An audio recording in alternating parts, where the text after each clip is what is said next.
China modernizes more slowly, but avoids the catastrophic policies of the Great Leap Forward and the Cultural Revolution. By the 21st century, it's a major power, but not the industrial giant it became in our timeline. Japan, which in our world pursued aggressive expansion in the 1930s and 40s, remains more cautious.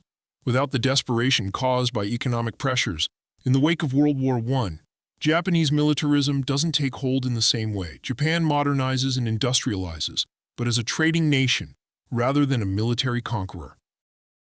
The world population in the early 21st century is higher than in our timeline.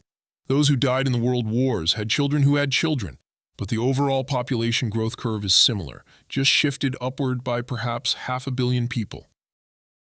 This world is more peaceful than ours, but also more complacent. Without the shock of the world wars, without the Holocaust to spur international human rights law, without the atomic bomb to create existential dread, humanity hasn't confronted its capacity for destruction. The institutions we built in our timeline to prevent catastrophe don't exist.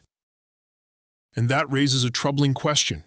If humanity never experiences the horrors of the 20th century, is it actually better prepared for the challenges of the 21st? Or is it more vulnerable, more naive, less aware of what we're capable of?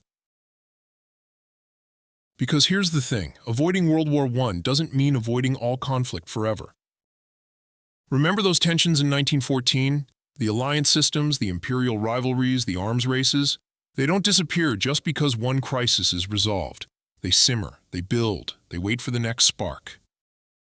In the 1920s, there's another Balkan crisis. This time it escalates further. Austria-Hungary and Russia come close to war. Germany and France mobilize. For a few tense weeks, the world holds its breath.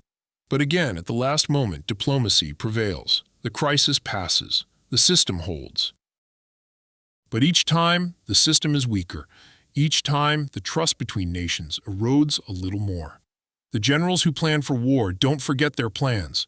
The weapons that are built don't disappear. The alliances that create tripwires across Europe don't dissolve. By the 1930s, a new generation of leaders is in power. They didn't live through the close calls of 1914 or 1922. They're more confident, more willing to take risks. And the economic pressures that might have been released by a war in 1914 have continued to build. There's still competition for resources, for markets, for prestige. Japan still wants security and influence in Asia. Italy still dreams of a new Roman Empire. Russia still wants access to warm water ports. These pressures don't go away.